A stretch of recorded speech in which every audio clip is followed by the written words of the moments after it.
you're in the camp that thought Halo 2 was a disappointment, try telling that to the tens of thousands of people still logging in every day to deliver the business end of their battle rifles to the foreheads of players around the globe. Sure, the single player concluded with one of the most anticlimactic cliffhangers of all time, but it's hard to argue against the replay value.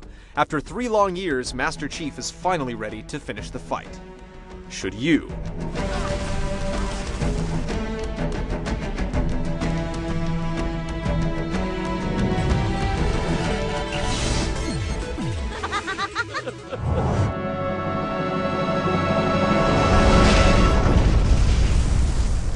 Halo 3 doesn't wait long to sew up the loose ends from the second game, as Master Chief finds himself on Earth, where he's forced to take up an alliance with the Arbiter. It seems Cortana has gone missing, and Earth is crawling with the Covenant. The anonymous badass has to rescue humanity from the alien invasion and locate Cortana in the process.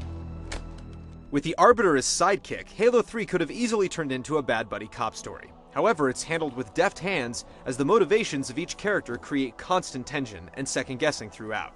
Halo 3 is supposed to represent the end of the story arc, and this is definitely the case.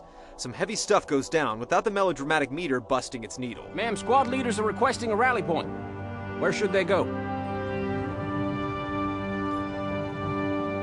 To war.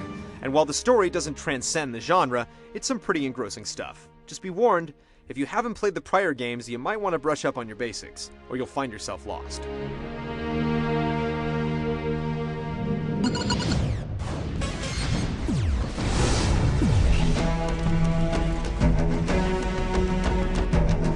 The original Halo was criticized for its repetitive levels, but it did manage to bring about some significant tweaks to the genre. Halo 2 is more of a refinement of those concepts, with an amazing online multiplayer component. Halo 3 is more like the latter than the former. The single-player campaign still plays without any major bouts of loading, as each new area streams off the disc. There are still safe checkpoints after each major confrontation, and overall, it's very much the Halo experience you've come to know and love. Tack on the ability to play through the campaign cooperatively with up to 3 other people online on 4 different difficulty settings, and you can begin to see how the 10 to 15 hours it takes to complete, based upon skill level, works out to be much more than that. Its longevity is bolstered even further by campaign scoring. As you and your friends play through the campaign together, you're rewarded with points that will ultimately earn you achievements. If you find one of more than a dozen skulls scattered throughout the game, you can enable it to get point multipliers. To balance things, each skull you enable makes the game more difficult. The entire campaign is designed like one big roller coaster. There are no repeat levels, hardly any backtracking, and no need for arrows on the floor showing you which way to go. While it remains a linear experience, you're swept along from one epic confrontation to another at an unrelenting pace. There is no downtime in Halo 3, and every locale is unique and memorable.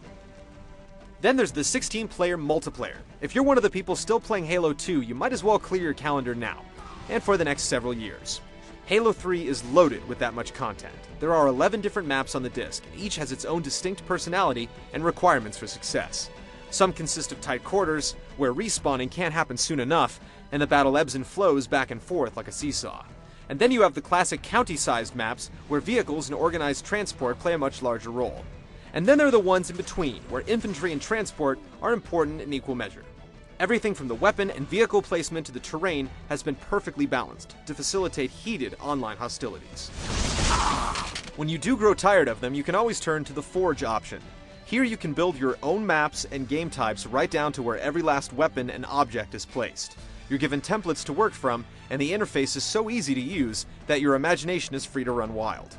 You can then upload your creations for others to play and rate, ensuring that the cream always rises to the top. The final new feature is the Movie Maker. Ever want to remind a friend how you stuck him with a grenade and relive one of your finest moments on the battlefield? That's what it's for. You can save the relatively small files on your hard drive and then send them to friends or snap some screenshots. It works well, though we would have liked to have the ability to edit multiple clips together or export clips so that they could be used by other pieces of hardware.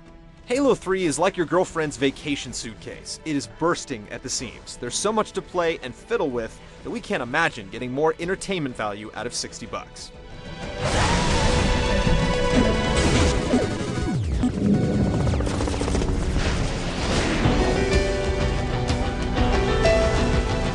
The first Halo introduced the rebounding shield, weapon management, and hot buttons for grenades and the melee attack. The coup d'etat in Halo 2 was dual-wielding. In Halo 3, It's all about the deployable. Utilizing the X button, you can employ protective bubbles, portable blast shields, and more. On the easier difficulty settings, they're basically an accessory, but on the legendary setting, they're a necessity. Best of all, they carry over to the multiplayer, where entirely new strategies are formed. At the same time, this is one of the major disappointments of Halo 3. There just aren't a lot of groundbreaking gameplay elements. Turrets and shields have been a part of PC shooters for almost a decade, and this is one area where the Halo series is still playing catch-up. You get all the staples of the series, but there's nothing trailblazing, like the rebounding health meter. That's not to say that there aren't more additions, though. You get a small arsenal of new weapons like the Spartan Laser, which takes an irritating 3 seconds to fire but deals an exorbitant amount of damage, the practically worthless flamethrower, and a brute shotgun. More effective and fun is the ability to snag turrets from their tripods and operate them manually. Our personal favorite has to be the Brute Hammer. This blunt trauma weapon is capable of taking out the game's toughest enemies with a couple of blows. And then there are adjustments to existing armaments like the Needler, which is now actually useful, and a couple of grenades making their debut for good measure. More worthwhile are the new vehicles, and there are tons. This is where Halo 3 really outdoes itself. In addition to the brand new four-wheeler dubbed the Mongoose, you get the Hornet, the USNC's version of the Banshee, the Brute Chopper, a motorcycle-like vehicle with rotating blades on the front, and several more. Just like the rest of the game, they're all perfectly balanced, with strengths and weaknesses to exploit. Bungie once described its Halo design philosophy as creating 10 minutes of intense gameplay and then replicating it across the entire experience. It's accomplished this by delivering some of the best enemy AI in the business. Its reputation holds strong here. Enemies are constantly looking for angles by climbing on top of objects or looking for peepholes, and they're smart enough to know when they're outgunned and will run away seeking cover. If only the same thing could be said of your allies. USNC drones are practically worthless, often failing to get into vehicles and otherwise being more of a nuisance than an asset. Let one of them get behind the wheel of a Warthog while you man the turret and say your prayers. The Arbiter fares a little better in intelligence, but his attacks are far too weak to change the tide of battle. The gameplay in Halo 3 can't exactly be considered combat evolved, it's more like combat refined. Yet the battles are so frenetic and the enemies so smart that no two frays ever play out the same. With the new weapons and vehicles, both the intensity and thought required to succeed peak the meter. More boss battles would have been nice, but even they have more than one tactic for success.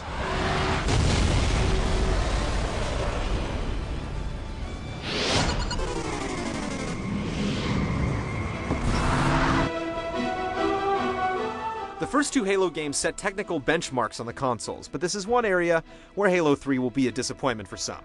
It's definitely not the best looking console game on the market, or even its platform, but it's still bursting with visual trickery and eye-popping scenery.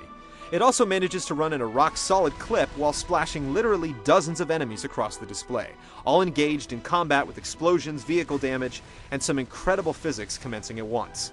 The real sore spot is the character modeling. They simply don't look as good as you'd expect. The audio pulls no punches and manages to trump the visuals by a substantial margin. There are so many different audio clips for Allied soldiers that you'll be hearing new ones right to the end. Hurl next time! The writing is sharp and witty, and the voice acting throughout is impeccable. Check it out. No way. A Spartan? For real, you better not be. No, man, he's here. Once again, the score comes shining through and kicks in at all the right moments, sending those chills up your spine that only gaming can provide.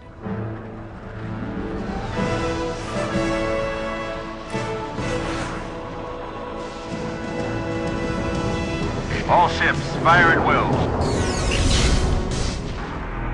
Halo 3 is one of the most engaging, polished, content-laden pieces of software you'll ever play. The single player winds down the story nicely while providing one epic confrontation after another, and you'll want to finish the fight several times over. It's relentless, finely crafted, expertly tuned, excellently paced, and incredibly satisfying. And where replay value is concerned, few console games are in the same galaxy. Raid the couch, search the car, and whatever else it takes to pay for Halo 3. The Chief is no thief.